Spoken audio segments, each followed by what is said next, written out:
Ayan, good morning po sa bawat isa. Good morning sa ating lahat na nandito sa bahay-sambahan ng Panginoon para purihin na naman siya at luwalhatiin, itaas ang pangalan ng ating Panginoong Diyos. Amen po ba? And good morning din po sa mga viewers natin. Sama-sama nating pupurihin at sama-sama rin nating mararanasan ang presensya ng Panginoon ngayong umaga. Amen po. Yes, Lord. Hallelujah. Hallelujah, Jesus. Ito ang aming Diyos, Panginoon. Aming dakilang tagapagligtas, Panginoon. Hallelujah. Yes, Jesus. We worship you, God. Lord, ang awit na to ay para sa iyo lang, Panginoon. Ang boses na to, ang palakpak, Panginoon, na gagawin namin ay para sa iyo, Panginoon. Hallelujah. Yes, Lord. Lord, sama-sama namin sasampitin ang pangalan mo, Panginoon. Lord, sama-sama kaming magpupuri, Panginoon.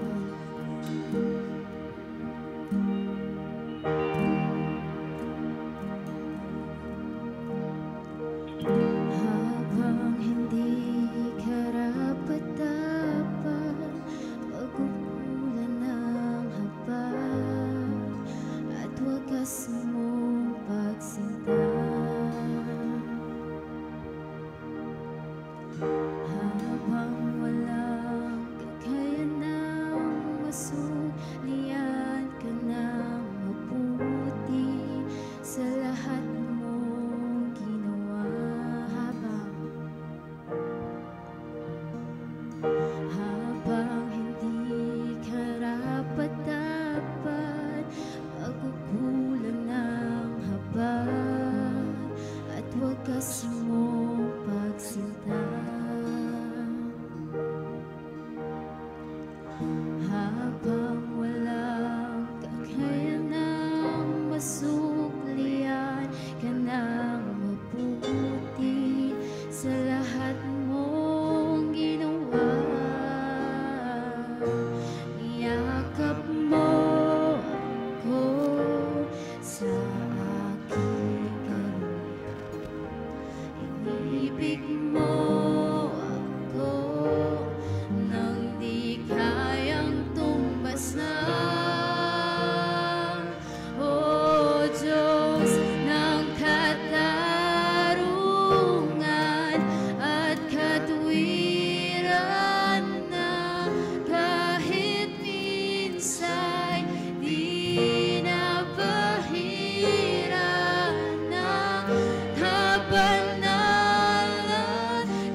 Hallelujah, Panginoon. Yes, Lord. O Panginoong Jesus, pinupuri ka namin, Panginoon. Sinasamba ka namin, Panginoon. Lord, walang dapat itaas kundi ang pangalan mo, Panginoon. Hallelujah. Lord, kulang ang salita, kulang ang palakpak, kulang ang sigaw, Panginoon, para masabi namin, Panginoon, na mahal ka namin, na dakila ka, Panginoon. Hallelujah. Lord, walang papantay sa'yo, Panginoon. Ikaw ang aming Diyos, ang aming Ama, ang aming tagapagligtas, Panginoon. Lord, sa'yo namin inaalay, Panginoon, ang lahat ng bagay na meron kami, Panginoon. Lord, lahat ng bagay na pwede naming ihandog, Panginoon, lahat ng bagay na pwede naming ibigay sa iyo, Panginoon, ay ibibigay namin, Panginoon. Lord, because deserve mo ang lahat, Panginoon. Deserve ng aming Ama na maitanghal. Deserve ng aming Ama na maisigaw ang pangalan niya. Deserve ng aming Ama na sambahin. Deserve ng aming Ama, Panginoon, na itaas. Maraming salamat, Panginoon, sa napakagandang umaga, Lord. Bagong hininga, Panginoon. Bagong pag-asa, Panginoon. Hallelujah. Lord, maraming salamat, Panginoon, sa pagpili sa amin, Panginoon. Maraming salamat sa paggising sa amin, Panginoon, upang maranasan ang napakagandang presensyang ito, Panginoon. Upang maranasan, Panginoon, ang presensya mo na nagmumula sa iyo, Panginoon. Lord, hindi namin ito mararanasan kung nakahiga kami at natutulog, Panginoon. Pero ginising mo kami, Panginoon. Ginising mo ang bawat isa, Panginoon, upang iparanas sa amin ang pagmamahal, Panginoon, na meron ka, Panginoon. Hallelujah. Lord, yun palang napakalaking blessing na, Panginoon, na humihinga kami, na nakakalakad, nakakatayo, nakakapagsalita, nakakapalakpak, Panginoon, para sa iyo, Panginoon. Hallelujah. Yes, Lord. Lord, hayaan mo na ibigay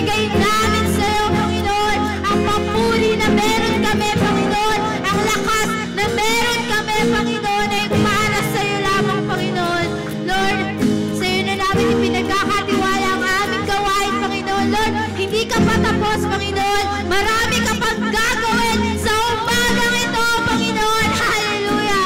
Lord, kausapin mo kami, Panginoon. Gamitin mo, Panginoon, ang tatayo sa pulpitong ito, Panginoon, upang kausapin kami, Panginoon, upang ibaba, Panginoon, ang napakagandang mensahe na nagmumula sa iyo, Panginoon. And right now, Jesus, sama-sama namin ibinabalik ang pinakamataas na papuri, ang pinakamataas na pagsamba, pinakamataas na parangal sa tanging pangalan ng aming Jesus. Hallelujah! Ang lahat ng anak ng Panginoon ay magsabi ng malakas na Amen!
Amen. Praise God. Palakpakan naman po natin ang Diyos na buhay sa umagang to. Actually, hindi lang sa umagang to, amen, sa araw-araw nating pamumuhay. Ang Diyos po ay buhay at laging kasama natin. Amen po. Praise God. Sige po. Sige po, bago po tayo magsimula, tayo pong lahat ay amen. Yumuko at manalangin.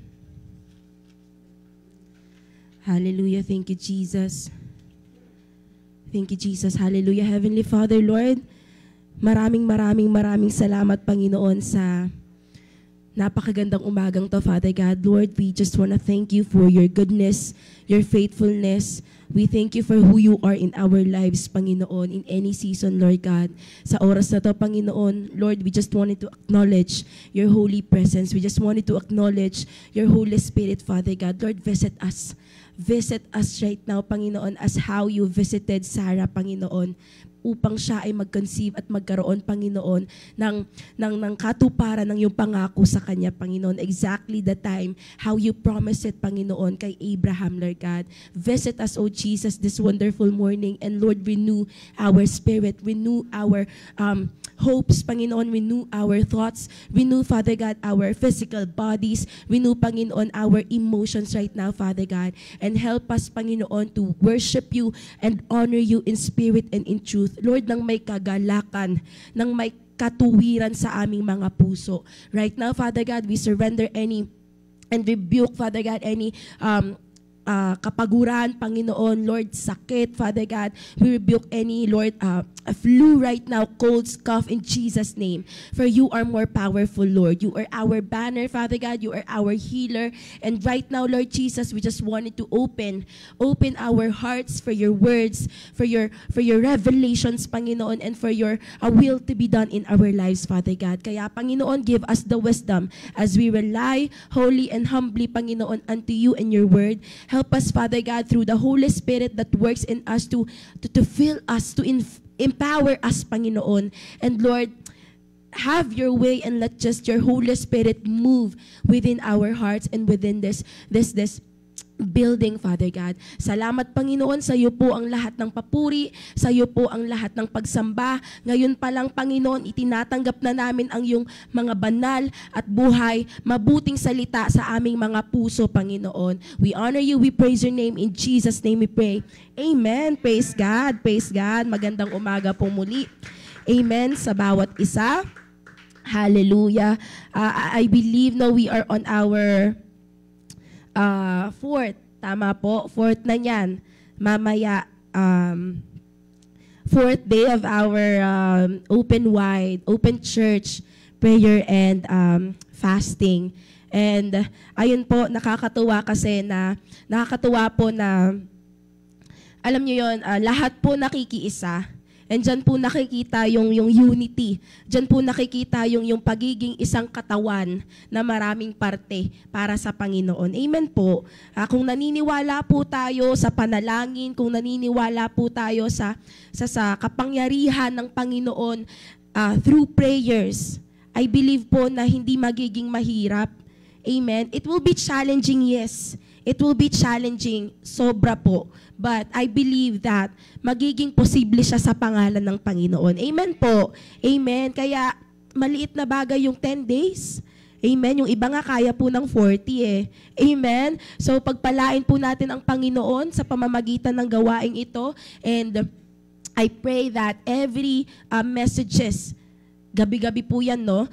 Every messages ng Panginoon and even with our fellowships, talaga pong nagpapabungkal. Amen? Talaga pong nagpapatanim tayo sa salita ng Panginoon ngayon. Amen po. Praise God. Hallelujah. Ayan. So, the title, actually, recently po, hirap ako mag-isip. Hirap akong mag-ano ng title, no? Kaya nagsistick na lang ako sa theme po natin. And I believe that we are all, amen, familiar. Kasi yan naman po ang context, yan naman po iikot ang salita ng Panginoon ngayong umaga. So, hindi na po tayo lumayo. The title is Plowing the Good Soil. And it's in Hosea chapter 10, verses 11 to 12. Praise God. Amen. So, ang laki. Amen. Hallelujah. Sana po may kanya-kanya tayong mga Bible, no?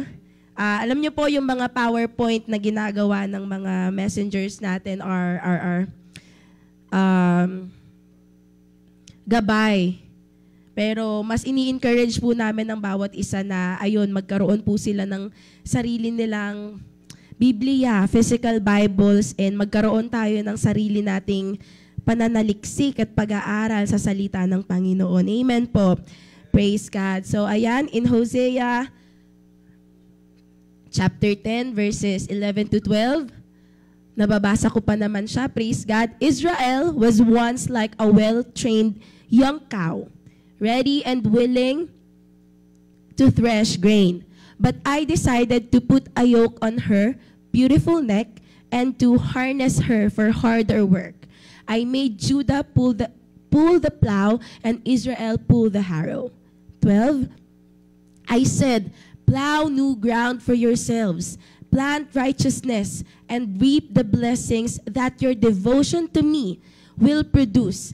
It is time for you to turn to me, your Lord, and I will come and pour out blessings upon you. Amen. Praise God. Kung lahat po tayo ay nais, amen, wala naman po sigurong ayaw ng blessing, no?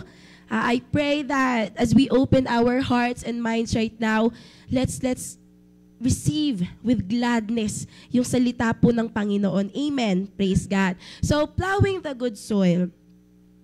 Amen. Sino po dito yung may dream na magka-farm? Praise God po sa may mga farm na, no? Hindi ako ang pangit naman ng salitang naiinggit, pero I strive, amen, to ang tawag dyan, magkaroon ng sarili kasi pangarap ko po talagang magka-farm. Pangarap ko po talagang lupa and Jesus name, hacienda, no? Gusto ko po kasi na may malawak akong nakikita. Amen. Gusto ko po and mahilig po kasi akong I enjoy planting sa totoo lang. Although tamad po akong tao, nag-e-enjoy po ako sa pagtatanim. Amen. I dream of having a personally I dream of having a farm and nandoon yung rest house. Pangarap ko po kasi yung rest house para sa parents ko. Gusto ko po kasi magkaroon kami ng rest house. Pangarap ko po yan, no? In Jesus' name. Amen. Pangarap ko po yan dati pa. Kung si Ate MM po yung pangarap niya para kila nanay, gusto nila magka-swimming pool.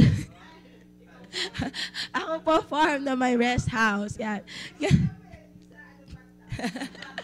Yun po kasi yung natatandaan daw lagi ni nanay na sinasabi ni ate na, Nay, paglaki ko, bibilhan kita ng bahay, gagawin kita ng bahay na may swimming pool. Amen. Ganun po ang ano ni ate nung bata siya, nung bata siya, lagi niyang sinasabi kay nanay. Amen. Praise God. So I believe that every one of us desires something like this, no, na magkaroon tayo ng sarili nating lupa, magkaroon tayo ng sarili nating farm na sinasaka. Amen. Praise God. So, and yung farmland na yun, of course, is anywhere we can plant freely and harvest. So, para po sa atin, what is the best part of farming or planting? Ano po para sa inyo yung Tagalog ng best? Yung pinakamabuti, pinakamainam na parte ng pagtatanim. Ako po kasi yung harvest. Amen. I really enjoy the thought of yung picking the fruits, ganyan na tapos ilalagay sa basket, yung pipitas ka na lang. Amen. Yung pipitas ka na lang, no, dahil na it's harvest season and inaani mo na lang yung mga prutas, gulay na tinanim mo nun. So that's the best part for me. Amen. And the best part of having a farm is yung kapag nagkakaroon ka ng, harvest. Sino ba naman dito, di ba? Kumbaga parang yun yung, sa mga farmers, I believe yun yung parang pinaka-inaantay nilang panahon, amen, ng paghihirap nila. Kumbaga parang everything has paid off. Ganon, no? So, before kasi, ini-imagine ko yung ganon. Dahil minsan, nagtatanim po kami sa bahay. Tapos kapag may mga talong, ganyan, talong talaga talong. Kasi yun lang po yung madaling itanim sa diba? Sa kahit may maliit ka lang na lupa, actually even petsa, yan, mga ganyan. So sila yung kumbaga parang mabilis or madaling itanim kahit wala kang spacious area, kahit nga sa paso Amen. So when it comes to agriculture, marami na pong ways para makapagtanim with small spaces, yung vertical gardening, ganyan. Pangarap ko po yan talaga, no? Praise God. So, besides farm din, gusto ko rin within that farm, merong poultry. May poultry farm din sa loob. Ayun kasi gustong-gusto ko din nag-harvest ng yung mga layer hens, yung mga itlog nila. Kasi one time nag-duty po ako sa isang poultry farm. And then tinuruan kami kung paano mag-harvest. Talagang kukunin mo lang. Hindi ka mahihirapan kasi kukunin mo lang talaga. The challenge there is parang, syempre may fear ka na baka tukain ka. Pero hindi hindi ka nila gaganunin. Tapos kukunin mo lang siya, tapos nasa basket. And then lagay ka lang ng lagay. So, nag-enjoy ko yung mga ganong bagay. Amen. Kaya when it comes to this topic, I pray po na ma-encourage tayo. Amen. I pray po na magkaroon tayo ng bagong desire. Praise God sa ating mga puso. Kasi when it comes to our Christianity or our journey, lagi pong ine-example ng Panginoon ang farming, di ba? Hindi ko po alam, no, bakit gano'n ang Panginoon when it comes to using His parables, when it comes to, kumbaga parang, sasabihin niya na ganito ang kingdom ng heaven. Parang isang magsasaka na, amen, ganun po ang Panginoon. So, for the Lord, maybe farming, planting, or whatever is in agriculture is, talagang alam ng Panginoon how really, farming is a hard work. Sobra pong mahirap na matrabahong gawain po ang farming. Amen. And with farming kasi parang you have to start on scratch. Magsisimula ka sa may lupa, may binhi, at ikaw yung magtatanim hanggang sa magdidilig, hanggang sa mag-harvest. So that's how tedious or matrabaho po ang tatanim. Pero like I said, when the harvest time comes, lahat po yun, no, magpe-pay off. Dahil kakain ka na lang eh. Kakain ka na lang, amen. Amen, kukuha ka na lang. Tapos ang nakakalungkot lang po, no, farmers are one of the many people na I can say abused in a way kasi may mga nababalitaan po ko na po tayo na sa mga balita na ang mura-mura nilang kinukuha, amen, yung mga pinaghirapan, and then ang mahal-mahal na ibebenta ng ibang mga business owners, no? So kaya marami sa mga farmers binebenta na lang yung lupa nila, which is nakakalungkot dahil ganun yung ginagawa, amen, ng ibang mga tao sa kanila. Just because, hindi po natin alam, no, baka dahil hindi sila knowledgeable enough or it's really the people's, tawag dito, yung ang tawag dito, yung nangaabuso, yes, mapangsamantala po na ugali ng mga tao, which is nakakalungkot po, pero those are the things na patuloy nating ipagdarasal sa Panginoon. Amen. Praise God. So, here po in our monthly theme, amen, nasa Hosea chapter 10 po tayo. And the Lord compared Israel into a useless vine. Ang parallel verse po kasi niyan, verse 1 pa lang, no, is in Ezekiel chapter 15. Kung babasahin po natin yon, doon po makikita na dinescribe ng Panginoon yung Israel bilang useless. Ano pong Tagalog ng useless? Walang pakinabang. Amen? Walang kwenta. Walang kwenta. So, ang sakit po na ganun yung sabihin, no? Ganun yung i-describe sa atin ng Panginoon. Amen. So, kung babasahin po natin yan, in Ezekiel chapter 15 verses 1 to 8, ay English po kasi yung nandyan, tatagalogin po natin para mas may laman. mas may emosyon, ganon. Mas may kurot, charot. Ay, charot, praise God. So sabi po dito, ang Jerusalem ay parang sanga ng ubas na walang kabuluhan. Yan po yung title, no? In verse 1, sinabi sa akin ng Panginoon, this is Ezekiel po, ang writer or author ng Ezekiel itself, anak ng tao, sa anong paraan nakakahigit ang sanga ng ubas sa ibang punong kahoy? Ang mga sanga ba nito ay magagamit sa iba pang mga bagay? Maaari ba itong gawing sabitan? Verse 4, hindi. Pwede lang itong panggatong. Ganun pa man, madali itong matupok. Verse 5, kaya wala talaga itong kabuluhan, sunog man o hindi. Verse 6, ngayon, ako ang Panginoong Diyos ay nagsasabi na ang mga mamamayan ng Jerusalem ay tulad ng baging ng ubas na tumutubong kasama ng mga punong kahoy sa kagubatan dahil ito'y walang kabuluhan.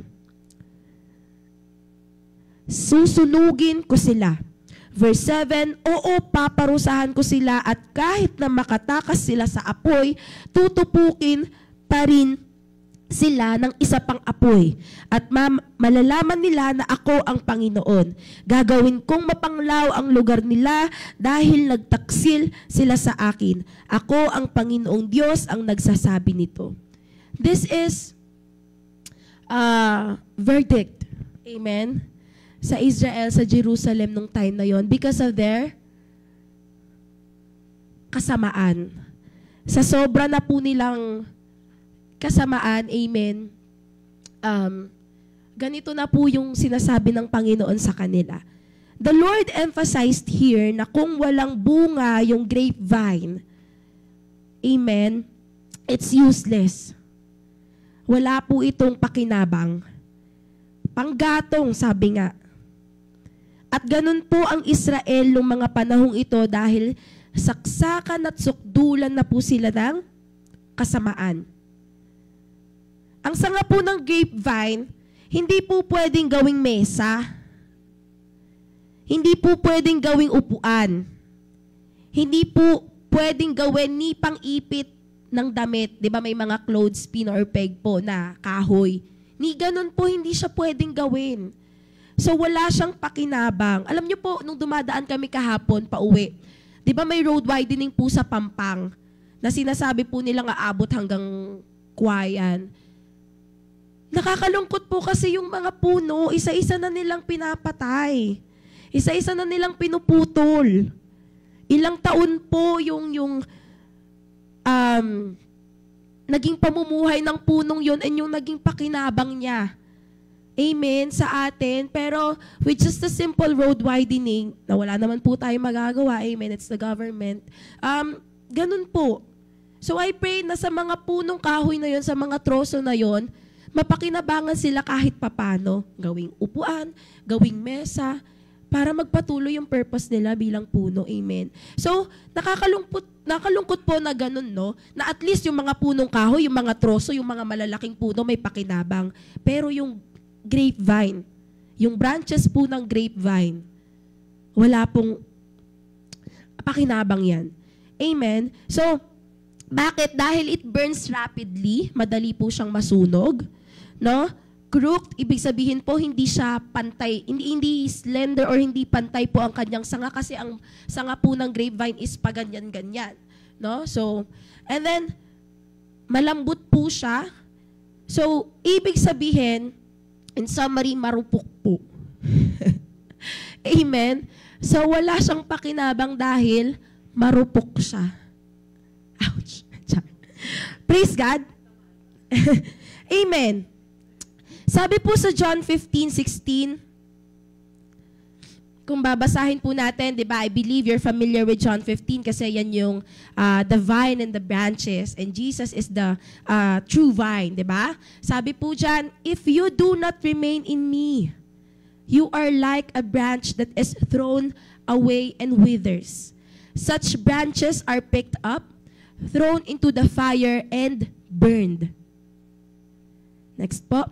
If you remain in me and my words remain in you, this is the condition, ask whatever you wish, and it will be done for you. This is to my Father's glory, that you bear much fruit, showing yourselves to be my disciples. Para maipakita mo sa Panginoon na disipulo ka niya, dapat nagbubunga ka. Amen? Dapat po nagbubunga tayo. So, kung ganon, na bilang branch, and naging end up natin is panggatong, anong nangyari sa atin? Natuyo. Anong nangyari sa atin? Hindi nakadugtong sa true vine. So wala silang kapit sa Panginoon. Hindi sila tunay na follower ng Panginoon dahil hindi sila nagbubunga. Because they end up what? Withered and thrown into the fire as panggatong. So I pray that hindi po gano'n, no, yung maging sitwasyon natin bilang follower and disipulo ng Panginoon. And I pray that as the condition says dito, we remain in the Lord. We remain in His words. We remain. Kasi whatever we ask, if we remain, mangyayari po. Amen. So ganyan dun po ang situation ng Israel. Sabi po sa Hosea chapter 10 verse, wala po yata dyan eh. Hosea, hindi ko po yata na-include. Hosea chapter 10 verse 9. Sabi ng Panginoon, kayong mga mamamayan ng Israel ay patuloy sa pagkakasala. Mula pa noong magkasala ang inyong mga ninuno roon sa Gibeya, hindi kayo nagbago. Kaya kayong lahat ng masasama ay lulusubin sa Gibeya. Gusto ko na kayong parusahan. Kaya magsasanib ang mga bansa upang lusubin kayo dahil sa patuloy niyong pagkakasala. Amen?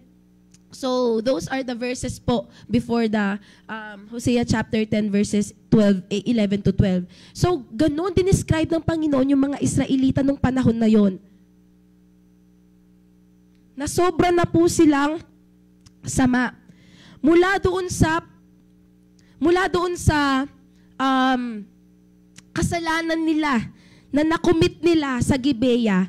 Familiar po ba kayo sa crime that was committed in Gibeah? Maski ako po hindi. I was just curious. Sabi ko, ano to? Hindi to familiar sa akin. Sabi ko ganyan. And then I searched. And yung naging crime po pala doon, karumal-dumal. Amen? And mababasa po yan sa Judges. Next po. Ayan, mababasa po yan sa Judges, 19:22 to 30, na meron pong isang Levite po ito nung mga panahon na yon, follower na po ito ng Panginoon. Kino-consider na po siyang disipulo ng Panginoon. A man's concubine, Levite po yan, had been raped and abused all night by a mob of men. So meron po isang, anong Tagalog ng concubine? Basta parang kabet. Pero formal po yun, no? Paano ba yun? Parang legal. Legal po siya in a sense. So, yung concubine ng Levitang ito, na-rape po siya and na-abuse po siya na-gang rape. Yan. To simply say, na-gang rape po siya, no? Finally, she went to the house where her master was staying and fell down outside the door. He told her to get up, but she didn't move. Siyempre po, nagang rape ka, no? Sino pa ba namang makakatayo nun? Amen? So, he then put her on his donkey and set out for home. When he reached home, he took a knife and cut up his concubine. Ano pong nai-imagine nyo doon? Para siyang chinap-chop. Cut up his concubine limb by limb. Ginawa po siyang karne. Alam niyo po kung paano po anuhin yung mga manok? Nakikita ko kasi yun sa palengke na hiwain po nila sa gitna, tapos after nilang hiwain sa gitna, tatanggalin yung pakpak, yung legs, ganun po. And then hihiwain sa gitna ulit. No? So, limb by limb into 12 parts. Symbolical pa, no? 12 tribes, charot. Amen. So, and sent into all the areas of Israel. Pinakalat niya.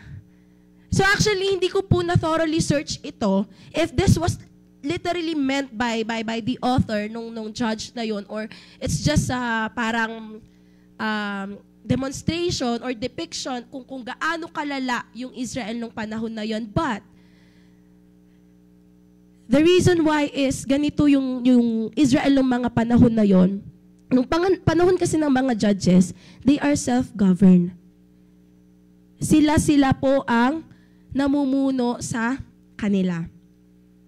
Amen. So, ganito po yung mangyayari sa atin if we are governed by ourselves.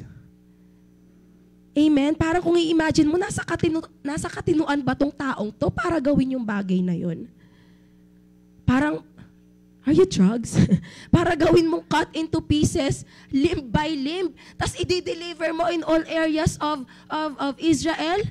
Utang na loob, hindi po natin ma-imagine to by having a normal thought, no?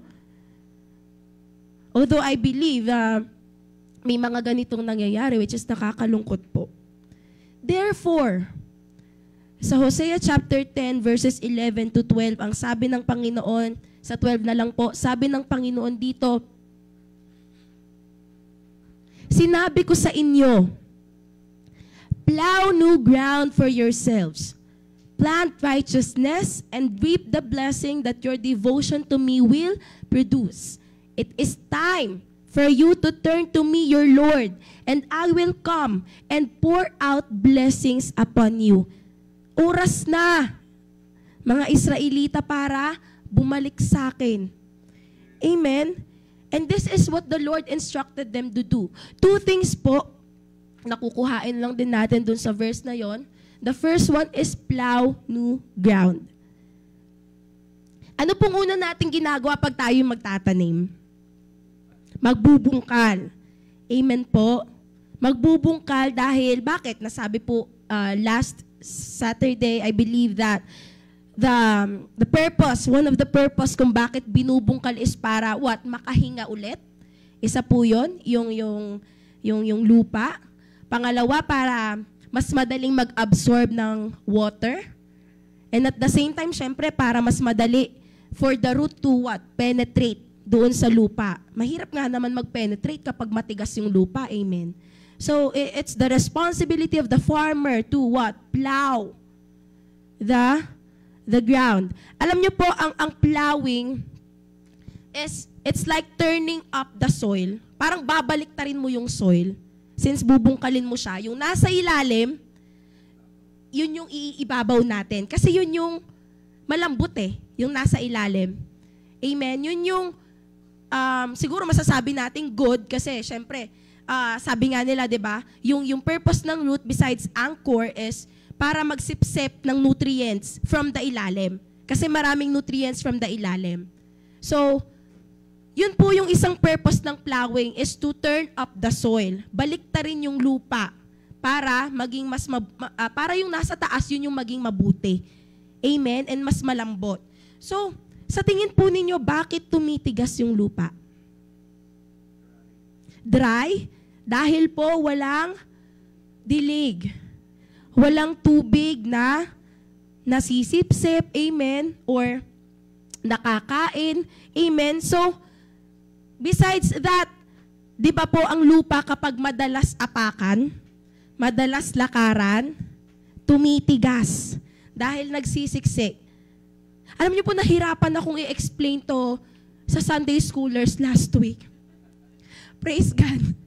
Sabi ko, Lord, give me wisdom. Paano ko to mai-explain sa kanila? Kasi po, di ba, we'll end up really tackling yung 4 soils.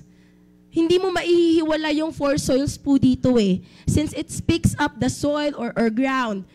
Tapos, syempre, hindi naman po nila maiintindihan na yung lupa, parang puso natin. Tayo nga minsan, the parable itself, at this age, hindi pa natin maintindihan what more for them. But the Lord really, wala pong imposible sa Panginoon, no?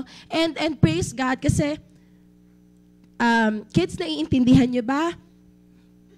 Oo naman po sila. And praise God for the Lord, na ganun po, no? Kasi, kahit nga tayo bakit kailangan soil yung puso, di ba? We will have that kinds of questions. Pero sa kanila, ganun, na, opo, kaya I pray that the Lord is, that the Lord really waters, no? Yung binhi na tinatanim natin sa mga bata, mga kabataan. So, kailangan po nating baliktarin yung lupa natin. Yung puso natin kasi baka matigas na po yung ibabaw. Kaya sabi po dyan, turn your hearts up. Baliktarin na po natin yung mga puso natin and yung iibabaw na po natin yung nasa ilalim. Amen. So we have to go back and ask the Lord's plowing. We have to desire na, Lord, i-plow mo. Lord, bungkalin mo yung puso ko na matigas na. Amen? Na hindi na makapenetrate yung roots. Na hindi na maka-absorb ng water. So, yun yung bubungkalin ng Panginoon. Amen po? And it's time to turn the table around for the Lord. And enough of those half-hearted service. Enough of those lukewarm spirit. Kaya kailangan bungkalin kasi matigas na. Ano pong symbolism nun sa spirituality natin? Lukewarm. Ano pong symbolism nun dun sa pananampalataya natin? Nanlalamig. That's basically it. If not now, when? So kung hindi po ngayon, kailan po tayo magpapabungkal sa Panginoon? So now is the time to plow our hardened hearts. for the Lord. New year, new me. Amen? New year, new me. So I pray po, no, that magkaroon po tayo ng desire na ngayong oras na to magpabungkal po tayo sa Panginoon. Kasi hindi po makakapagtanim, hindi po makakapenetrate ang salita ng Panginoon kung hindi po yan malambot. Kung matigas po yan. Hindi po siya ready. So ano pong mangyayari? The bird, amen, will just what? Take it away. Tutukain lang po niya yan. Amen. Sayang naman po. Sayang naman yung oras na ginugol mo dito para makinig kung kakainin lang ng ibon. Sayang naman po yung ginising natin ng alas 5 ng umaga kung tutukain lang din ng ibon. Sayang naman po yung effort natin, amen, na nagpuyat tayo or gumising tayo ng maaga and nag-serve tayo. Why not give your best shot, amen, sa pagsaserve, sa oras na to, sa pagsaserve sa Panginoon. So turn up your hearts right now, our hearts right now, for the Lord, because now is the perfect time. Now is the perfect time na magpabungkal ng puso sa Panginoon. Amen po? Huwag na nating ipagmamaya or huwag na nating ipagpabukas kasi di natin alam yung susunod na oras na darating. Amen? Natatawa pa ako nun kasi sabi nila ng kids, so teacher, the birds are evil. Sabi nilang ganon. Kasi tinutuka nga lang yung grains. Kasi 'di ba, ang bird po inano ni Jesus sa kay Satan, sa enemy. Tapos, sabi ni Teacher Renzo, gagamitin ko po ba yung word na Satan or enemy? Gamitin mo. Amen. Kasi eventually they will come to know, and mas maganda na at this young age they are familiar with that. Kasi doon din yung kalalakhan nila eh. Amen? So, no, sabi ko, ginamit lang ng Panginoon yung example na to because birds are grain eaters. Amen? Ang pangunahing pagkain po kasi ng mga ibon talaga ay palay, mga grains po, mga grains, no? So, ganun ko po in-explain sa kanila. Siyempre, hindi naman, hindi po masama ang mga ibon. Amen? Praise God. So, sabi ko po, now is the perfect time. And I pray po na this is the perfect time that we will seek and ask for the Lord's turning up, amen, of our hearts. Kasi this is the only way. Ito lang po yung pamamaraan, natatanging pamamaraan para saliksikin at bumalik sa Panginoon. Amen. Kung wala kang desire, ipag-pray mo na magkaroon ka ng desire. Kung tinatamad ka, ipag-pray mo na, Lord, wag akong tamarin. Amen? Kasi kung hindi tayo, sino? Kung tayo po ang responsible and accountable sa sarili nating pananampalataya. Tayo po ang magpapagrow. Amen? I mean, tayo po ang magsasaliksik sa salita ng Panginoon. Tayo po yung magpe-praise and worship sa Kanya. Hindi po pwede yun gawin ng kaibigan natin para sa atin. Hindi po pwedeng gawin yon ng mga magulang natin para sa atin. It's our own responsibility and accountability to grow our faith in the Lord. Amen? And second part po, number 2, is plant righteousness. Amen? Kasi like I said, puro kasamaan na po yung Israelita nung mga panahon na to. Why? Because they are self-governed. Ano po ba tayo bilang tao? We are sinful in nature. We are sinful in our selves. We are corrupted by the sin. Kaya po hindi natural for us to do good things. It will be challenging for us to do the right things. Kasi we are naturally sinful. But, bilang Kristiyano po, nasa atin na po ang katuwiran ng Panginoon. nasa atin na po ang katuwiran ng banal na Espiritu. So kapag hindi pa natin dinidesire, hindi pa natin ginagawa, ay ang problema na po nasa atin. Because the Holy Spirit is within us already. And because of the Holy Spirit within us, posible na po yung katuwiran. Posible na po yung kabanalan. Posible na po yung pagiging masipag. Posible na po yung pagiging mabuti. Amen? Posible na po yan sa pangalan ng Panginoon. Kung may pananampalataya po tayo sa Panginoon.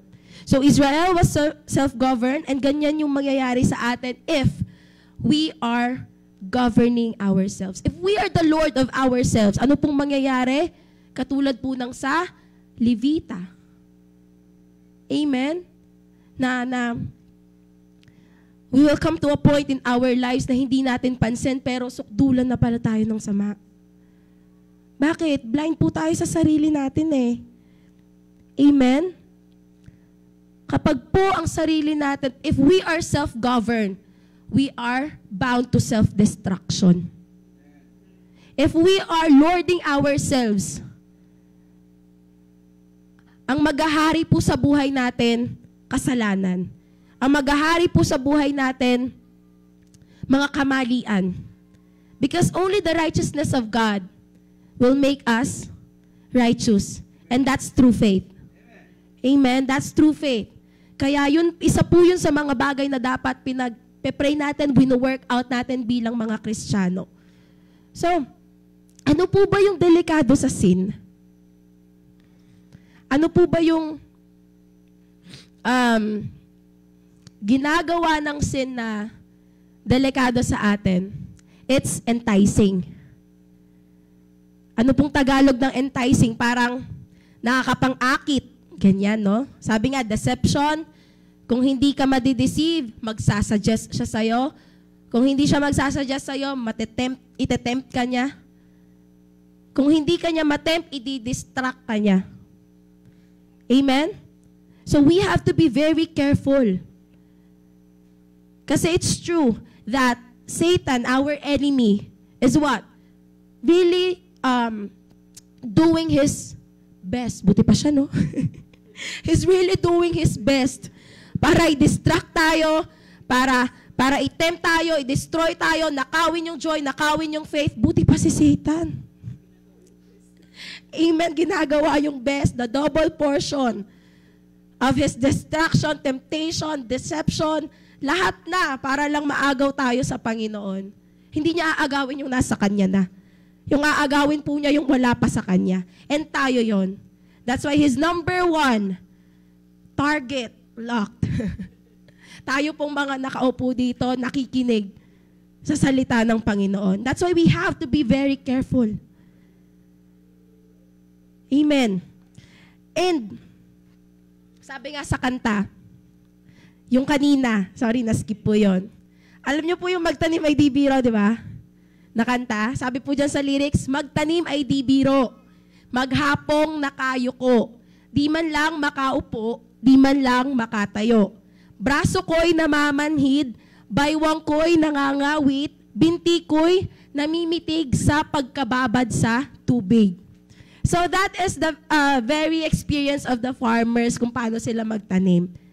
And it applies the same with planting righteousness. Nasabi ko po, since we are sinful in nature, hindi po madali. Pero posible. Amen? Hindi po talaga madaling sumunod. Hindi po talaga madaling gumawa ng tama. Hindi po talaga madali na magiging iba ka sa karamihan. Amen? Kapag ikaw yung tama, ikaw pa yung prone to judgment. Bakit? Kasi maraming hindi mag-a-agree eh. Kasi hindi naman yun yung pinaniniwalaan din nila. Nowadays, kung gumagawa ka ng tama, ikaw pa yung mababash. Parang wala ka na nga yatang karapatan dito sa mundo kasi even unfollowing friends, No, it's a big deal to the people. Eh ano naman sa atin kung mag-unfollow sila? It's their account. And it's their community. So, Lord, ganito na baka bored yung mga tao na even, di ba, other lives of the people, doon sila nakafocus. Kaya natatawa ako sa mga reels na, wow, ang taba mo. Wow, ang ganda ng katawan mo. Wow, blooming ka, mga ganyan. Bakit? Kasi hindi ko inaatupag yung buhay ng ibang tao. Amen. Totoo. Kasi naka-focus sila sa kanilang mga sarili. One of the toxic culture Filipino culture daw is smart shaming. Alam niyo po ang smart shaming?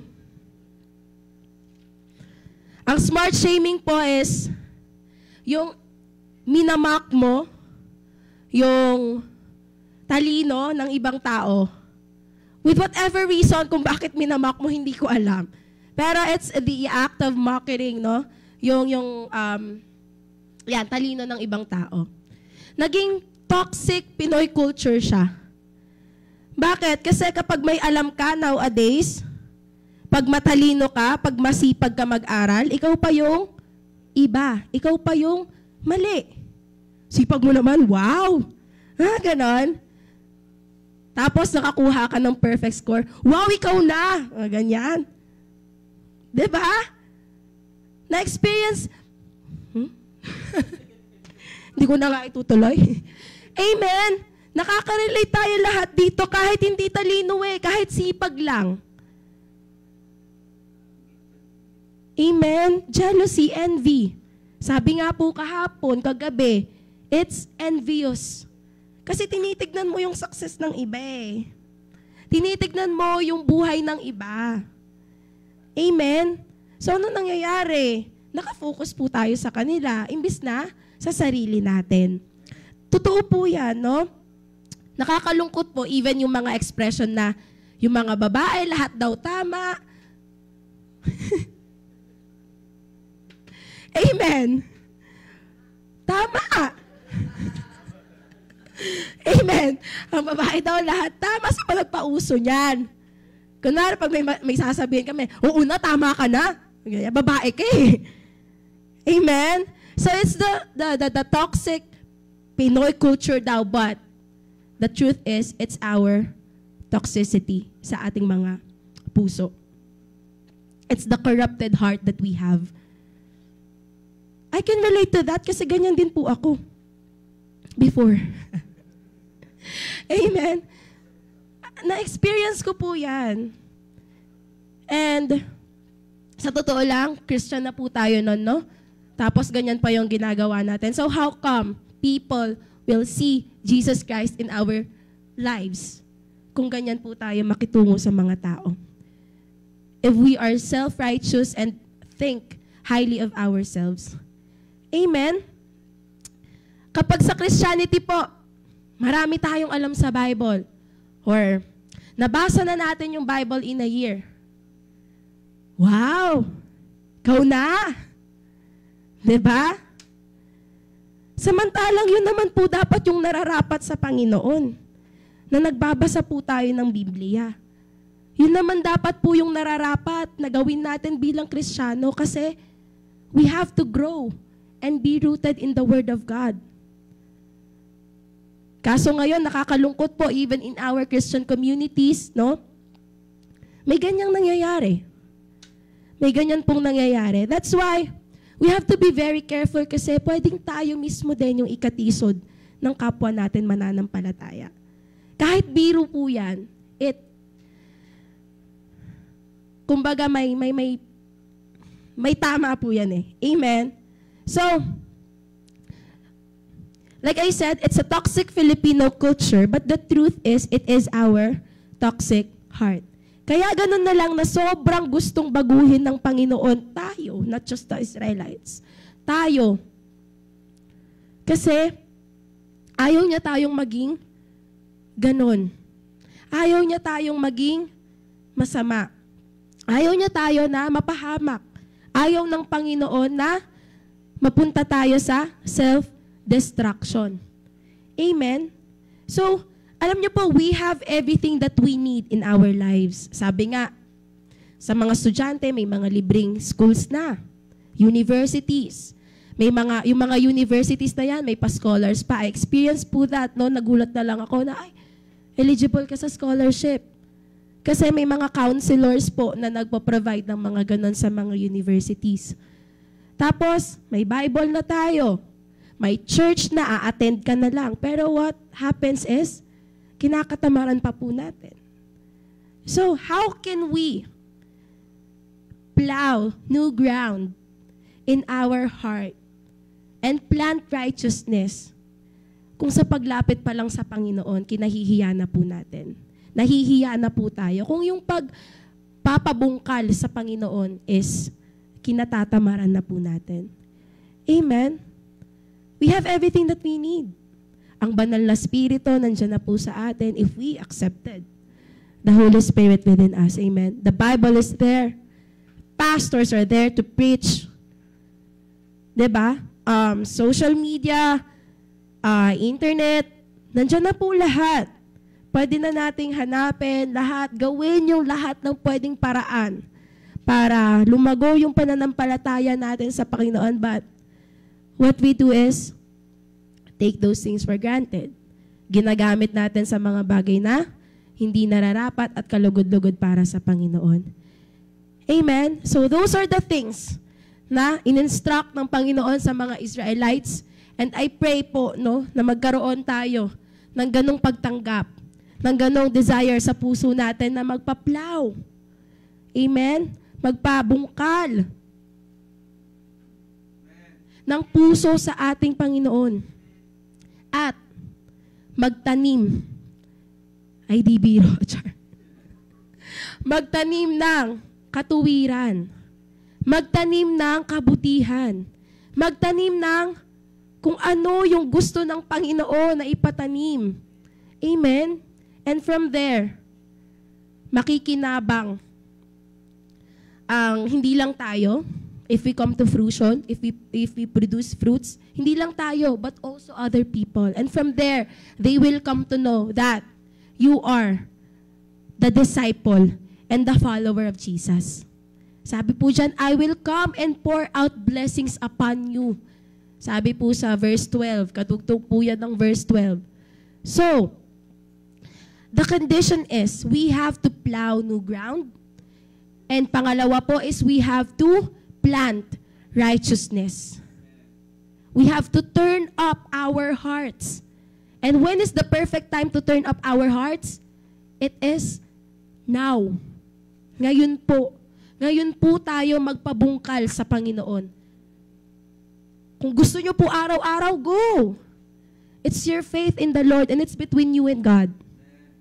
Hindi po bawal yon. Amen? So, sige po, tayo pong lahat ay umawit sa Panginoon. Hallelujah.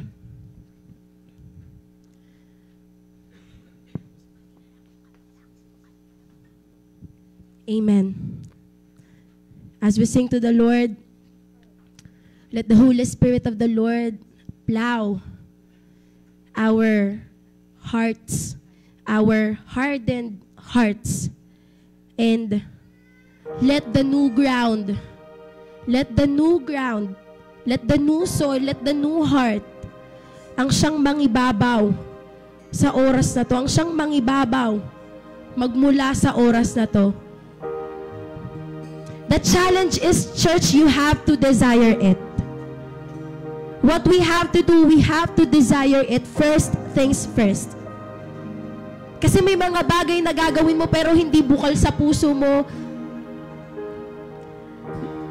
May hirapan lang din po tayo. And right now, it is the perfect time to really ask and desire, seek the Lord.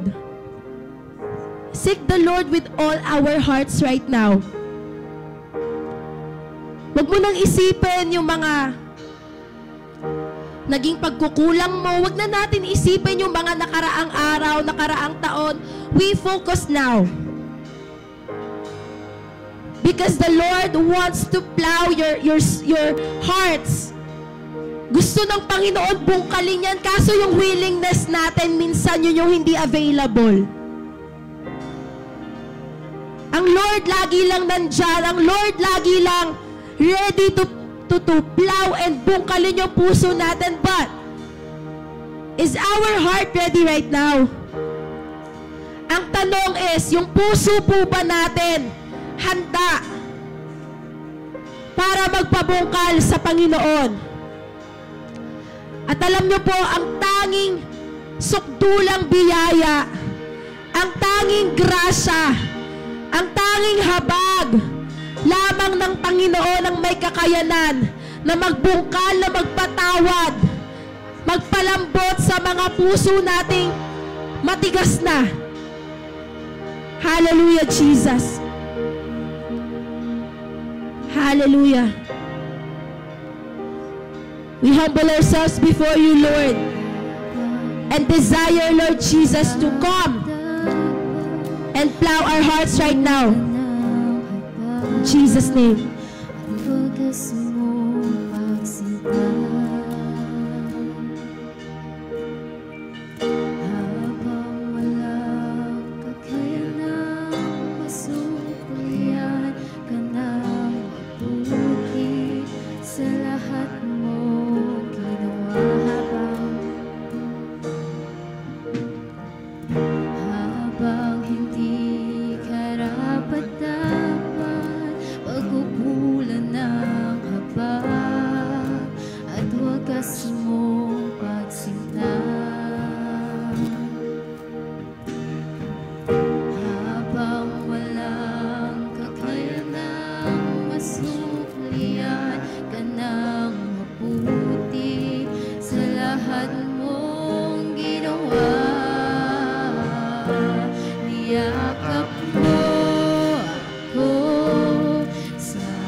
mga pagkakasala, higit pa sa buhay ko. Salamat sa tulang biyaya. Yes, Jesus. mo. Hallelujah. Hallelujah, Jesus. Panginoon, naniniwala kami, Father God, that your grace is always readily available. That your grace is always ready to forgive. That your mercy is always with us, Panginoon. Ang kailangan lang namin, Panginoon, gawin ay tanggapin yun nang may pagpapakumbaba, nang may pag-acknowledge sa aming mga puso at aming mga buhay, Lord, na di namin kaya. Panginoon, hindi namin kaya na iligtas ang aming mga sarili. At tanging ang habag at sukdulang biyaya mo lamang, Panginoon, ang siyang may kakayanan, Lord God, upang bungkalin ang aming mga pusong nagmamatigas, ang aming mga pusong puno, Lord, ng pride, puno, Panginoon, ng greed, puno, Panginoon, ng unfaithfulness, Lord, puno ng pansariling naisin.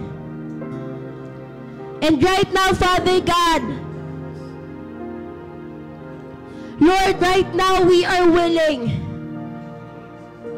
Lord, we are willing, Lord, to toil up, to turn up our hearts right now, Father God. Dahil alam namin, Panginoon, na kapag humingi kami ng kapatawaran, Lord, nandyan lang yan at ibibigay mo. Pag humingi kami, Lord God, ng grace, Lord, nandyan lang yan at ibibigay mo. Pag humingi kami, Panginoon, ng mercy, Lord, nandyan lang yan at ibibigay mo, Panginoon. Dahil ang pagmamahal mo, Lord God, ay walang panukat. Ang pagmamahal mo at ang habag mo, Panginoon, ay walang kinikilala, Lord God. Mapamakasalanan, Kristiyano nagbabalik, Panginoon, Lord, this is the perfect time to start this year and to start it with you. To start it, Father God, with a soft heart. Start it, Father God, with a desire, Lord Jesus, to seek you. Start it, Lord God, with a desire, Lord, to refresh our faith in you, Lord God. And Lord, hindi mo pagdadamot yun bilang Panginoon, bilang Ama namin, Panginoon, na siyang mabuti, na siyang mahabagin, na siyang tapat, mapagmahal, at tumutupad sa kanyang mga pangako. Kaya Lord, right now, we just wanted to acknowledge that without you, we can't do anything, Lord. Lord, kung wala ka sa buhay namin, hindi namin alam kung sasadsad kami, Panginoon, last year. And just because of your grace, just because of your mercy, favor, Lord, we are here on 2024. And we are still here worshiping you. We are still here honoring you. We are still here giving you the highest praise. Thanksgiving, worship, Lord, kasi yun lamang ang nararapat sa iyo, Panginoon. Yun lamang ang nararapat sa iyo bilang aming Diyos na tapat, bilang aming Diyos na tagapagligtas, bilang aming Diyos na siyang tumutupad sa kanyang mga pangako. Lord, ang aming pagsamba at ang aming pagsunod lamang, Panginoon, ang siyang tanging maibibigay namin sa iyo habang kami ay nabubuhay, Lord. And right now, in Jesus' name, give us the desire to honor you, to obey you, to worship you, and to give you the highest glory, give you the highest honors, give you the highest adoration, Lord, through our words, through our actions, through our giving, through our service, O Lord. At alam namin, Panginoon, that everything, ang lahat ay nakikita mo, ang lahat ay nasa kaisipan mo, ang lahat ay nasa puso mo, Panginoon, at hindi ka bulag. Ikaw ang Diyos na hindi bulag. Ikaw ang Diyos na hindi nagmamaang-maangan, at ikaw ang Diyos na hindi maloloko nino man. Kaya, Panginoon, we come to you with a new heart that is surrendered, that is humble before you, and confident enough na humahawak, Panginoon, sa grasya mo, humahawak, Panginoon, sa habag mo, humahawak, Lord, sa katuwiran mo, kasi, Lord, ikaw lamang ang matuwid, at ikaw lamang ang tapat. Hallelujah, Jesus. Thank you, Lord, for your faithfulness. Thank you, Lord, for your goodness. Thank you for renewing our spirit. Thank you for renewing our hearts. Thank you for renewing our faith and our thoughts. Thank you, Jesus, for renewing our relationship. Thank you for renewing our commitment, Lord God. And right now, Lord Jesus, turuan niyo kami na magtanim, Panginoon, ng katuwiran mo, magtanim ng kabutihan mo, magtanim ng salita mo, Panginoon. As much as the opportunity, Lord, comes in sa buhay namin, Lord, may we have the courage, may we have the faith, may we have, Lord, the boldness, Lord, to share you and your word, Father God. And Lord, help us through the Holy Spirit within us to produce and bear fruit. Bear fruit of love, bear fruit of joy, peace, kindness, gentleness, self-control, forbearance, patience, Panginoon, Lord. Lahat yun, Panginoon, ay posible sa pangalan mo. Lahat yun ay posible sa mga taong nananampalataya sa iyo. Lahat yun ay posible dahil ikaw ang Diyos na tumutupad sa kanyang pangako. Thank you, Jesus. Therefore, Lord, we just wanted to give you the highest praises. We just wanted to give you the highest honors. Lahat ng kapasalamatan, lahat ng papuri, lahat ng pagsamba ay nararapat sa iyo, Panginoon. Lahat ng bibig ay magpapasalamat sa iyo dahil ikaw ay mabuti, ikaw ay tapat, ikaw ay tunay, at ikaw ay buhay sa amin, sa aming mga puso, at sa aming mga sitwasyon. Thank you, Jesus. We give you the highest glories. We give you the highest honors. We praise you. You're mighty. You're saving. You're wonderful and beautiful name. In Jesus' name. In Jesus' name we pray. Amen. Hallelujah. Amen. Praise God. Amen. Praise God po. Okay, yan. So,